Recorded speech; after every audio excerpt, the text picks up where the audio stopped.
Amada Iglesia, que el Señor quiera bendecirnos durante esta mañana. El relato nos lleva al libro de los Hechos. En su capítulo 15, el relato nos muestra que Pablo y su compañero de misiones, Bernabé, se separan. Ya no iban a trabajar juntos más en las misiones. Por lo tanto, el capítulo 16 nos muestra a un apóstol Pablo que va en misiones con un nuevo compañero, y este es Silas, con el cual en este proceso de misiones llegan a la ciudad de Filipos.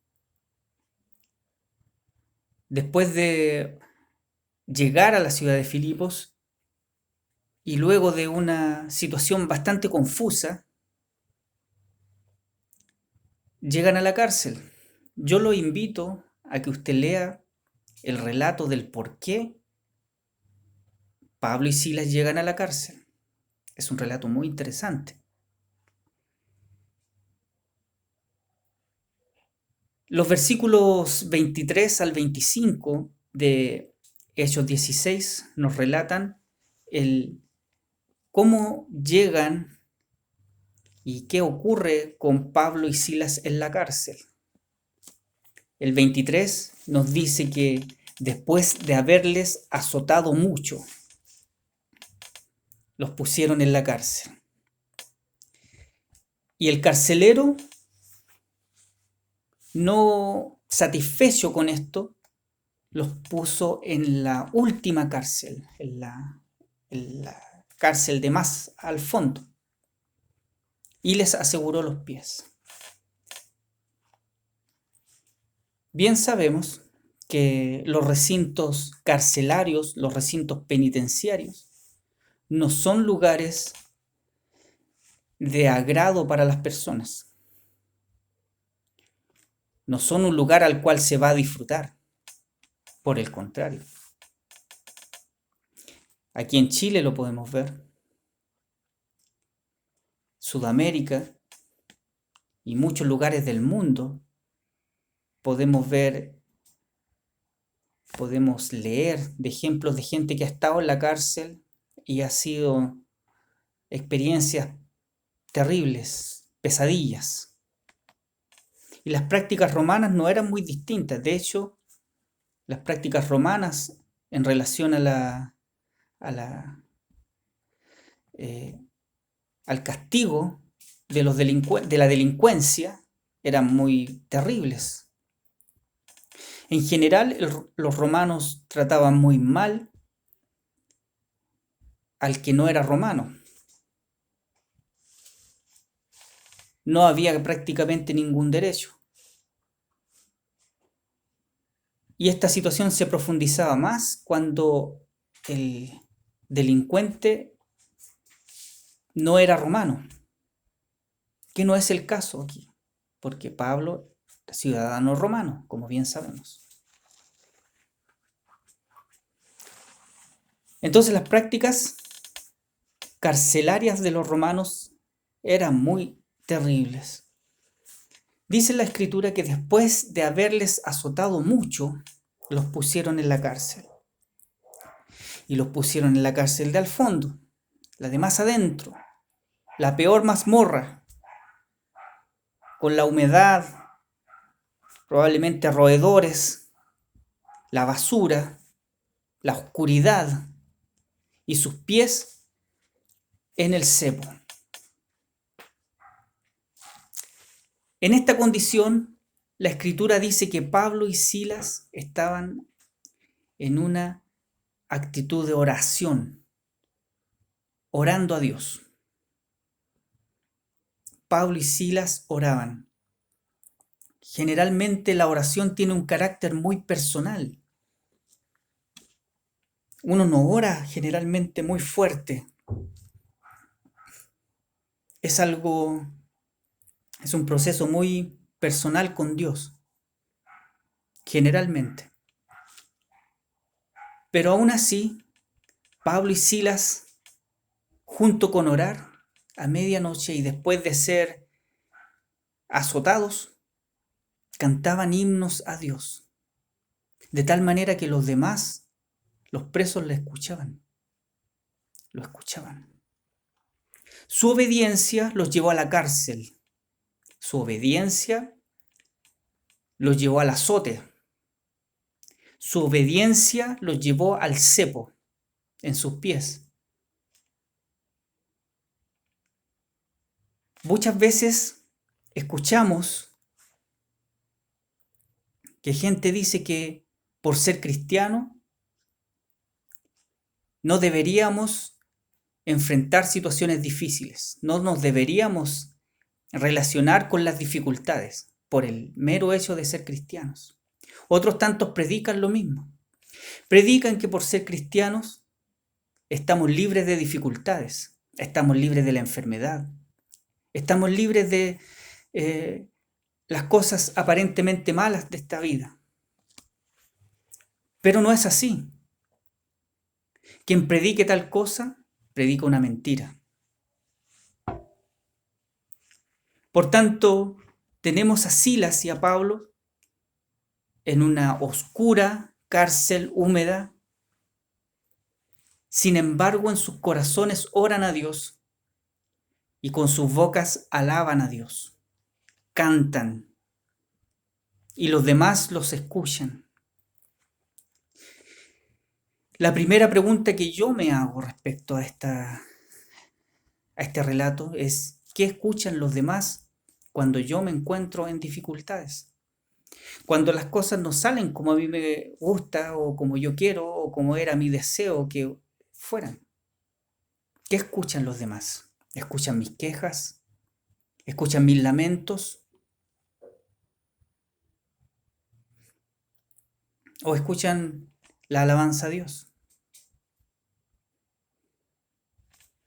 Pablo pudo haber recurrido a su condición de ciudadano romano y haber dicho: a ver, aquí usted no me puede azotar, no me puede poner en la cárcel sin primero un juicio justo, porque yo soy ciudadano romano. Pablo no recurrió a eso. Me llama mucho la atención eso, porque generalmente uno recurre en las dificultades a lo que puede. Uno recurre a lo que puede. Pero Pablo no lo hizo. Pablo asumió lo que se le sentenció. Y de hecho, por ser ciudadano romano, él no debió haber sido azotado. Eso genera otra situación que usted la puede leer más abajo, la puede leer después.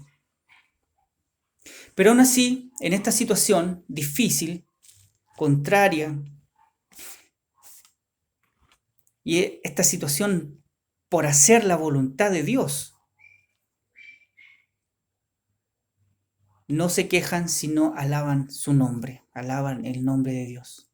El libro de los Hechos describe las primeras décadas de la iglesia que nosotros denominamos la iglesia primitiva, ¿no es cierto? Pero dentro de este relato, ¿cuántas referencias al canto, a la alabanza a través del canto hay? Solamente una.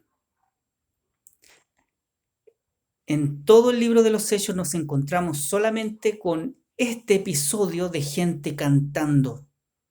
Y me llama profundamente la atención el hecho de que esto no ocurre dentro de una congregación, dentro de un culto, dentro de un templo. El canto ocurrió en las peores condiciones que podía una persona vivir en ese momento. El libro de los Hechos está lleno de oración, de predicación, está lleno de misión, pero solamente una referencia al canto, a la alabanza por canto, y es esta. Y fue hecha por dos hombres que fueron azotados y puestos en la cárcel. injustamente. La alabanza por canto, no es exclusiva de una reunión. No espere que nos juntemos cuando esta situación contraria, esta situación difícil se acabe. No espere ese momento para cantar a Dios. Cante hoy que estamos en la cárcel, hoy que estamos viviendo situaciones contrarias, hoy cantemos a Dios, hoy alabemos a Dios, hoy que la gente escuche lo que nosotros tenemos que decir a Dios, no pedir solamente, podemos pedir, podemos orar, ore al Señor y que Él escuche su corazón, su sinceridad, sus deseos, pero que su boca sea llena de alabanza a Dios. No espere que nos juntemos en el futuro en el templo para hacerlo. Hoy es el día. Jesús le dijo a la samaritana, viene la hora en que ni en este monte, ni en Jerusalén, se va a adorar a Dios. La hora viene cuando los verdaderos adoradores adorarán al Padre en espíritu y en verdad, porque también el Padre tales adoradores busca que le adoren.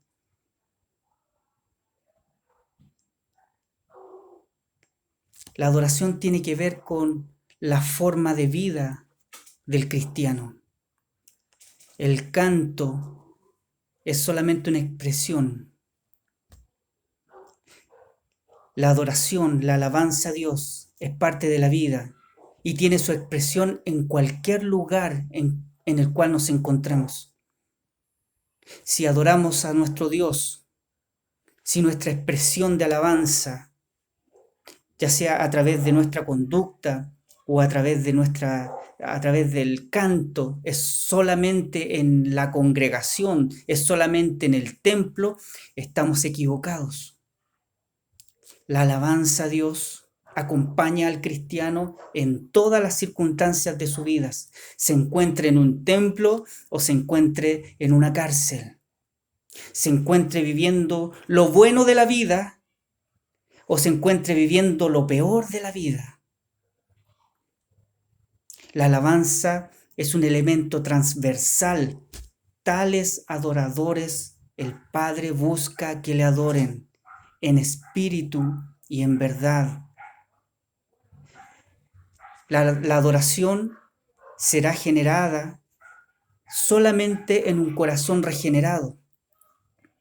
La adoración real, la adoración de verdad que dice Jesús, solamente nacerá en un corazón regenerado. Una y otra vez en el Antiguo Testamento el Padre reprendió a Israel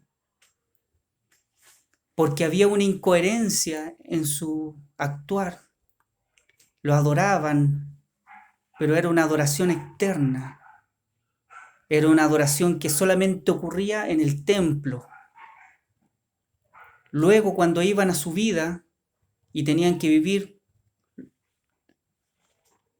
su vida, lo que les correspondía vivir, se alejaban de Dios. ¿Tenemos razones para no adorar a Dios? Pablo tenía una razón muy potente para reclamar a Dios, para enojarse. Señor, estoy haciendo tu voluntad y estoy aquí en la cárcel. Aún así, el corazón regenerado de Pablo y de Silas produjo adoración en medio de la oscuridad, en medio de la dificultad, en medio de la tragedia, en medio de este momento oscuro de la historia, el cual estamos viviendo nosotros ahora, un momento difícil de la historia. Este es el momento para producir alabanza a nuestro Dios, para cantar. Este es el momento para orar. Este es el momento para volvernos a aquellas prácticas que nos acercan a Dios.